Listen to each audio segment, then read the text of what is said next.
I want to tell you about a cardiac arrest that is now one of my core memories as a nurse.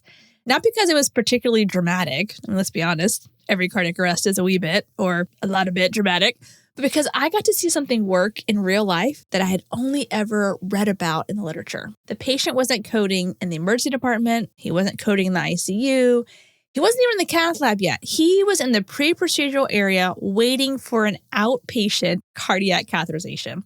1 minute, he was talking with his nurse while she placed his IV for his procedure, and the next minute, he wasn't. The nurse looked up at the screen. She saw ventricular tachycardia on the monitor. She checked for a pulse, no pulse, and that's when I got invited to the event.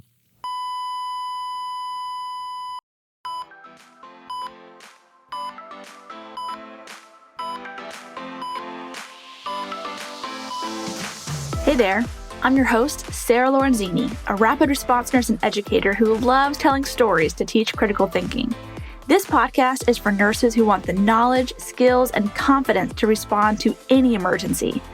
With almost 20 years of experience in the ER and critical care nursing, and a master's degree in nursing education, I have a lot of stories to share, and I love to nerd out and break down the pathophysiology, pharmacology, and nurses' role in emergencies. Stories bring learning to life. It is way easier to learn from and remember the stories that my colleagues and mentors have told me than anything I've read in a textbook. And that is why I made this podcast. Every episode is packed full of exactly what you need to know to handle whatever crisis that could arise on your shift. It's one thing to get the right answer on the test, but knowing how to detect when your patient is declining and what to do when your patient is crashing is what will make or break your day and might just save your patient's life. So I heard the overhead page, go blue, cath lab, pre-procedure room 8. And I took off running across the hospital. And by the time I arrived, the bedside team had already done exactly what they should have done. CPR was underway, the pads were on the patient, the first shock had already been delivered, but unfortunately, it hadn't worked. At the next rhythm check, the patient remained pulseless, V-tach on the monitor, another shock was delivered, CPR was resumed. We loaded him with amiodarone 300 milligrams, and magnesium because we already knew he had significant baseline cardiac dysfunction. At the next pulse check, he had transitioned from ventricular tachycardia into ventricular fibrillation. All right, shock number 3, 200 joules, which happened to be the maximum output our biphasic defibrillator could provide. Back on the chest. And now it's time for epinephrine. 2 minutes later, another rhythm check, still V-fib, another shock, back on the chest. Now, if you've worked enough arrest, there comes a moment when everybody in the room starts kind of having the same thought. Like the first shock feels optimistic, and the second shock feels determined. By the third shock, everyone's starting to think, okay, this isn't working. Like, what else could we do? Ventricular fibrillation is supposed to stop, right? Like, that's the entire reason defibrillation exists. The rhythm is chaotic. We deliver a shock. The heart organizes, except sometimes it doesn't. And that's exactly what I want to talk about today. Because not all ventricular fibrillation is the same. Some ventricular fibrillation is refractory, some ventricular fibrillation is recurrent, and understanding the difference completely changes how you think about the patient in front of you. Refractory V-fib means the heart remains in a shockable rhythm despite multiple defibrillation attempts. The shock itself has failed to terminate the arrhythmia. Whereas recurrent V-fib, it's different. The shock worked. The rhythm terminates. The myocardium briefly organizes. Then a few minutes later, the patient falls right back into the V-fib. The distinction sounds subtle, but physiologically, these are very different problems. In one situation, the shock isn't working. In the other, the shock worked perfectly, but something continues to push the heart back into electrical chaos. That distinction becomes incredibly important because the monitor is showing us the symptom. I mean, life-threatening symptom, but we can shock and shock and shock and shock. And if the underlying problem isn't being addressed or the shock isn't delivered optimally for this patient's physiology, we'll keep seeing the same rhythm on the monitor and at pulse checks. Electrical storm is generally defined as 3 or more episodes of sustained ventricular arrhythmia within a 24-hour period requiring intervention. In practice, what many of us see at the bedside is a patient who repeatedly falls back into ventricular tachycardia or ventricular fibrillation despite seemingly successful treatment. One of the reasons ventricular storm is such a fascinating topic is that it forces us to stop staring at the monitor and start thinking about what is actually happening inside the myocardium. Like, we have to look kind of beyond the algorithm here. In our patient's case, the physiology had probably been unfolding long before he ever lost consciousness. He was literally waiting for a coronary angiogram. There was already concern that something significant was happening inside his coronary arteries. So let's zoom in and think about what acute ischemia actually does to the myocardial cells. The heart is an incredibly energy-hungry organ. Every heartbeat requires ATP. Every contraction, every depolarization, every movement of sodium, potassium, and calcium across the cell membrane requires energy. And when blood flow becomes compromised, ATP production begins falling almost immediately. And at first, the myocardium becomes irritable. Then things start getting interesting. The sodium-potassium pump responsible for maintaining electrical stability begins failing. Potassium starts leaking out of the cells, calcium accumulates intracellularly, membrane potentials become unstable, some myocardial cells remain healthy, some are ischemic, some are actively dying, and now neighboring myocardial cells no longer share the same electrical properties. Different regions of the myocardium are conducting electrical impulses at different speeds. Like, imagine driving on a highway where there's some lanes that allow traffic to move at 70 miles per hour, and other lanes allow traffic to move at 20 miles per hour, and others are completely blocked. Chaos becomes inevitable. This creates the ideal environment for this re-entry tachycardia to breed and kind of take over. So let's talk briefly about re-entry tachycardias. We often think of them with regards to atrial tachycardias like Wolff-Parkinson's-White or atrioventricular nodal re-entry tachycardia or AVNRT, but the same concept can totally apply to the ventricles as well. Under normal circumstances, an electrical impulse moves through the myocardium, activates the tissue, and then continues moving forward. The tissue behind it becomes refractory and can't immediately conduct another impulse, and everything moves in one organized direction. But ischemia changes the rules. Some regions recover faster than others, some conduct slower, some conduct normally. An impulse may travel down one pathway, encounter an area of slow conduction, circle around, and discover that the tissue that was previously refractory has now recovered. Some of the impulse can enter tissue that has been already activated. It starts kind of chasing its own tail over and over again. One reentry circuit can produce ventricular tachycardia, and multiple competing reentry circuits can degenerate into ventricular fibrillation.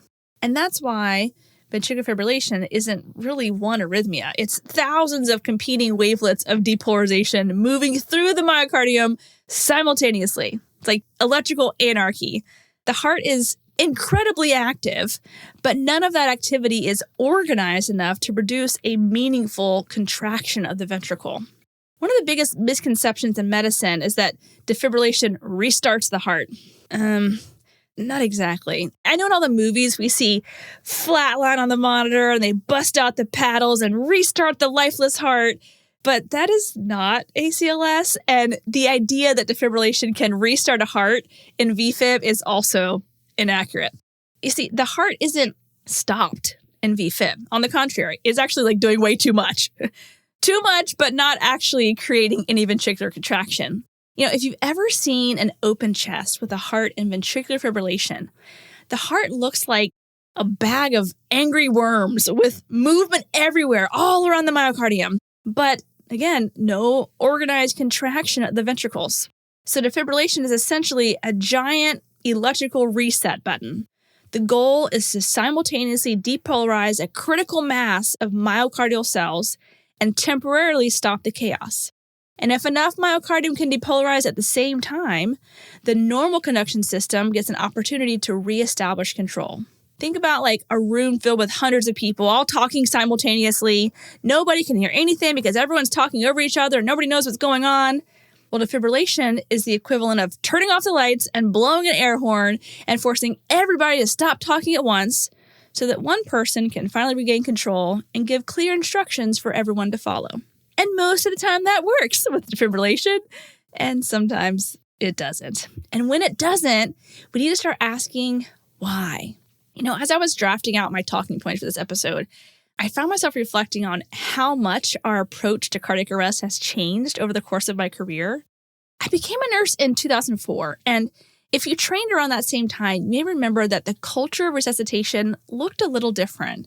There was a tremendous focus on medications. The algorithm was way more complicated. And one of the first questions asked during many arrests was, do we have an IV? Closely followed by, has epinephrine been given yet? There's also the sense that medications or intubation was going to be the thing that fixed the arrest. And maybe that was just my naive understanding of what I saw in practice, but I do feel like there was a push to get epi in and get an ET tube established. And I have seen that emphasis shift over the years towards focus on high quality CPR and early defibrillation. So over the next 20 years, resuscitation science has forced us to become more humble.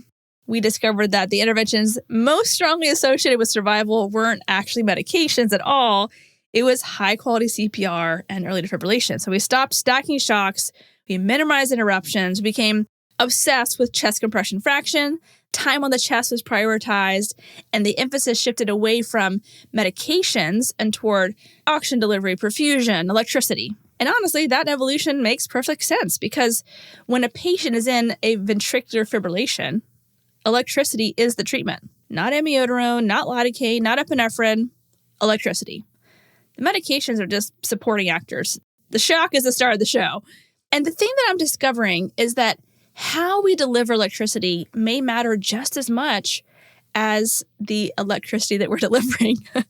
Most of us automatically place pads in the anterior-lateral position because that's how we were taught, and because it's fast and the easiest when CPR is underway.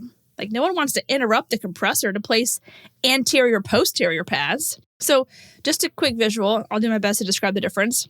In anterior-lateral placement, you put one pad beneath the right clavicle and the other on the left lateral chest, kind of like under the armpit, with the goal of sandwiching the ventricle between the two pads. So electricity flows laterally kind of across the chest through the ventricle.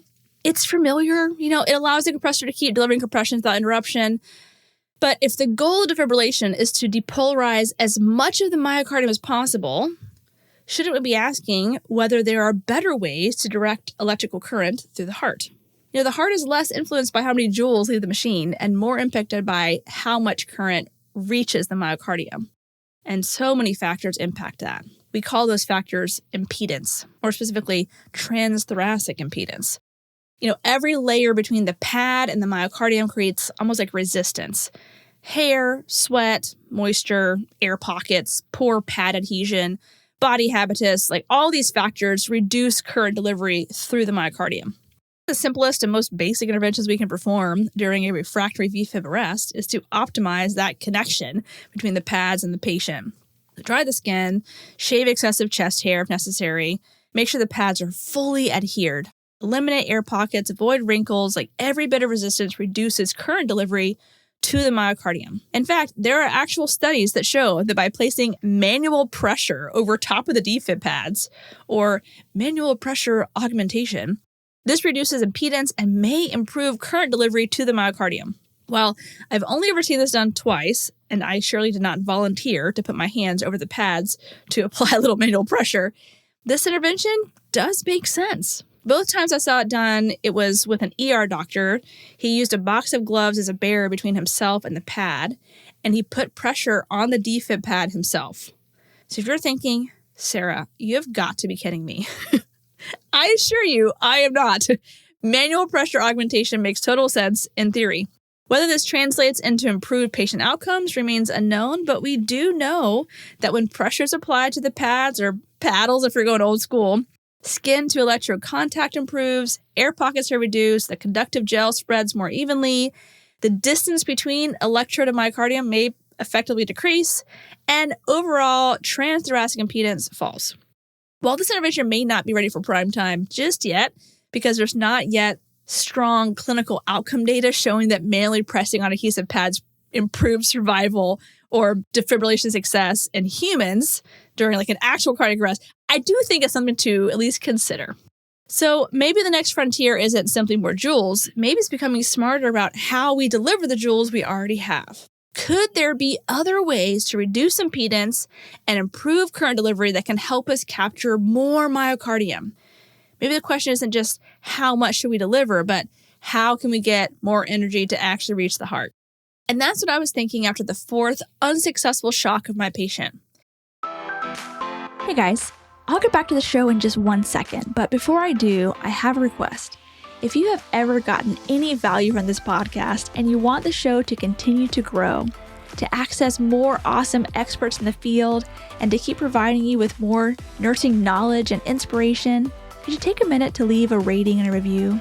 Those reviews on Apple and Spotify go a long way in getting this podcast in the hands of more nurses and bringing new guests to the show. And they just make my day to know that my stories and nerdy patho breakdown are helping other nurses thrive, or at least survive. So if you're feeling up to it, I'd love to see a rating and review from you. Thank you so much. Now back to the show. We had anterior-lateral pads on him, but that wasn't doing the trick. So let's talk AP, or anterior-posterior pad placement. In the AP position, one pad sits on the anterior chest, like the front, and the second pad is placed posteriorly, almost like beneath the scapula on the back, essentially sandwiching the heart between the two pads front to back. So current now travels front to back rather than side to side. And while anterior-lateral pad placement is ideal for synchronized cardioversion of atrial arrhythmias, anterior-posterior placement changes the vector of current through the heart and may actually improve myocardial capture in some patients. Wait, what? But I was taught to put the pads anterior-lateral in coding patients so we don't interrupt the compressor. But the literature says anterior-posterior might be more effective? I promise I will put all these articles in the show notes for you. There are compelling physiologic reasons to believe that anterior-posterior positioning may improve myocardial capture in some patients, particularly those with large ventricles, significant ischemia, or refractory ventricular arrhythmias. In fact, one of the most interesting findings from the V-fib trial from 2022 wasn't necessarily the performance of double sequential defibrillation. It was the fact that simply changing the vector also improved outcomes. Like, think about that for a moment. The energy didn't change, the meds didn't change, the direction of electricity changed. The V-fib trial randomized refractory V-fib patients into 3 categories. They defined refractory as ventricular fibrillation that continued after 3 failed shocks. So the 3 categories were standard defibrillation, so keep doing what you've been doing, vector change defibrillation, so swap up the pad placement, or DSD. Survival to hospital discharge was approximately 13% with standard defibrillation, 22% with vector change, and 30% with DSD. ROSC and neurologically favorable survival was also improved. Unfortunately, the trial was stopped early during COVID, and therefore it was underpowered. But it remains the highest quality evidence we have to date. That finding alone should probably make all of us pause before repeatedly delivering the exact same unsuccessful shock over and over and over again through the same vector. I think it was Einstein that said, the definition of insanity is doing the same thing over and over again, expecting a different result. Okay, so back to my patient. We had shocked 4 times in the anterior-lateral position because CPR was underway. But I literally just read the results of the V-fib trial, and I suggested to the doctor, do you want to try DSD? He gave me a curious look, and I couldn't tell if he was skeptical or excited, but he responded, sure, why not? What could it hurt? So we grabbed a second defibrillator and a second set of defib pads. We paused the compressor just for a second to roll the patient and place the posterior pad and then the anterior pad underneath the compressor's hands. Just due to the small space we were working with, we had to put one defibrillator in the bed and the other was still on the crash cart. So I couldn't reach both defibrillators at the same time. So me and one of the cath lab nurses who had arrived to help out, we both charged the defibrillator, so 2 defibrillators charging. Once they all charged, I yelled, all clear, and then I counted down, 3, 2, 1, shock. I shocked on 1, and she shocked on shock, just a millisecond apart. And that, my friends, is dual or double sequential defibrillation. And what do you know? It worked. At the next pulse check, our patient had an organized rhythm and a pulse. I think I literally said, woo, we got ROSC, DSD for the win. So call me a professional, but I get excited when I see evidence-based practice actually working in front of my eyes. So let's talk a little bit about DSD. For years, double sequential defibrillation lived mostly in case reports, conference presentations, and stories from aggressive resuscitation teams willing to think outside the box. But the concept is straightforward. 2 sets of pads, 2 defibrillators, 2 shocks delivered sequentially within fractions of a second. The exact mechanism remains somewhat unclear. Maybe it's the higher cumulative energy. Maybe it's different vectors. Hard to say. But most investigators suspect vector change may be playing a pretty large role in all of this. Maybe the first shock partially organizes the myocardium and the second shock finishes the job. The honest answer is we don't completely know. Maybe with more research we will eventually. But what we do know is that patients with refractory V-fib appear more likely to survive when we stop repeating the exact same unsuccessful intervention over and over again. Personally, I think we're witnessing the early stages of a major evolution in defibrillation technology. Like 10 years from now, I wouldn't be surprised if we look back and laugh about dragging a second crash cart into the room. If future studies continue demonstrating benefit, I could absolutely envision defibrillator manufacturers developing systems that allow 2 pad sets to connect to a single machine with a dedicated refractory V-fib mode built directly into the software. Because if there's one thing resuscitation science continues teaching us, is that how we deliver electricity does matter. So I want to address a few potential objections to DSD. Objection number 1, can't it fry the defibrillator if we deliver shocks simultaneously? Well, the answer is probably not, but we also don't deliver shocks simultaneously. The S is for sequential, not simultaneous. One shock, boom, boom, right after the other. The jury is still out on exactly how long we should wait to deliver the second shock, but less than a second apart seems to be generally agreed upon, with going down by 3, 2, 1, shock, and firing one defibrillator at 1, and the second one at the word shock. That's about 50 milliseconds apart. It's probably better to have the same operator press both defib buttons, but in our patient's case, I couldn't reach both defibrillators. There wasn't space in the bed for 2 defibrillators, and wasn't space in the crash cart for the second defibrillator, so I just had to time it with my colleague. And the second objection is, well, Sarah, if DSD is so great, then why isn't it included in the 2025 AHA ACLS guidelines? Okay, so remember, the AHA wrote the ACLS guidelines to be followed by anybody. It is simplified and streamlined to be easily applied by those who are not as familiar with resuscitation. It works for most patients, but not all. ACLS provides a standardized foundation, but clinicians caring for highly complex patients often incorporate emerging evidence that has not yet been incorporated in national guidelines. Like the dose V-fib trial showed clear benefit to DSD, but this is a very small subset of patients we encounter in cardiac arrest. I mean, most of the patients I respond to as a rapid response nurse, they're in cardiac arrest from PEA. So it doesn't apply at all. And the ones that are in a shockable rhythm, they usually shock out with defibrillation. The percentage of patients who are in refractory or recurrent VF is very small. But think of the implications if the AHA included DSD into their algorithm. That would mean every ambulance, every nursing floor, every dentist office would need to have not 1, but 2 defibrillators for the smallest subset of patients who might arrest. If defibrillator manufacturers were smart, they would include an additional port for delivering 2 shocks that allow pads to send current through 2 different vectors. I mean, if studies continue to support DSD and manufacturers follow the literature, maybe the AHA will include it in future updates. We will see. All right, back to my patient. So initially, he was in refractory VTAC, which evolved at some point into V-fib. We gave 4 unsuccessful shocks and then on to the 5th DSD shock, where he converted into an organized rhythm with a pulse. We will never know if it was the vector change of switching to the anterior-posterior pad placement that his heart responded to, or the 2 separate currents that whipped the disorganized myocytes in line. But either way, it worked, and I was stoked. Initially, he had a refractory shockable arrest that evolved from pulses VT into V-fib that responded to DSD. Woohoo! But a few minutes later, he went back into V-fib, requiring more shocks and more meds. So we could terminate the rhythm with a double shock, but now the myocytes were getting disorganized again. So here's the bedside pearl I want you to remember from today's episode. If the rhythm never changes after the shock, think electricity, think pads, vectors, impedance, current delivery.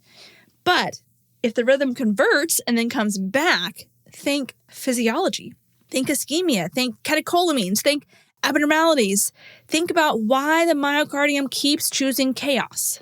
And that is where next week's episode begins. Because once you can successfully terminate ventricular fibrillation, but the heart repeatedly returns to it, the conversation changes completely. Now we're no longer asking whether electricity is working. We're asking why the heart keeps choosing chaos. We're going to talk about the catecholamine storm of cardiac arrest and the fascinating paradox of epinephrine and ventricular fibrillation, the evidence behind amiodarone and lidocaine, and why doing something that sounds completely backwards, giving a beta blocker to a patient in cardiac arrest, might be a viable option for patients in recurrent or refractory V-fib. So, if you said, beta blocker what? Or are wondering which one is better, amiodarone or lidocaine, or unclear how epinephrine affects ventricular storm, then tune in for the next episode. I'm calling it Breaking the Storm Part 2, Antiarrhythmics, Sympathetic Blockade, and the emerging role of esmolol in cardiac arrest. So if you want more visuals on this topic, please check out my Instagram. I'll be posting videos this week about this topic to support visually some of the content we discussed today. All right, hope to see you there. Before you go, I have an exciting announcement. You can now earn CEs for listening to this podcast. That's right. Our Renegade has teamed up with podcast hosts like me who are delivering amazing content that not only educates, but inspires you to be the best for your patients. You get to learn and earn continuing education credits while absorbing knowledge from thought leaders and innovators in the field of health and medicine. You're already listening to podcasts during your commute, at the gym, or while unwinding after a long day. So why not earn your CEs at the same time? And that's where pod classes come in. Yep, it's just what it sounds like. It's CE learning through podcast. To learn more, I put a link in the show notes for you. Well, thanks for listening. I hope you learned something that will save a life. Remember, nursing is a team sport, so trust your intuition and don't give up advocating until you are confident you've done what's right by your patient. The views and opinions expressed on this show are that of Sarah Lorenzini's. That's me and mine alone. They are not intended as medical advice and should not take the place of your institution's policies or procedures. Evidence-based practice is ever-changing, and your patient care should reflect the current best practice. So if you want to get in contact with me, you can shoot me an email at sarah@rapidresponsern.com or on all social media platforms as the Rapid Response RN.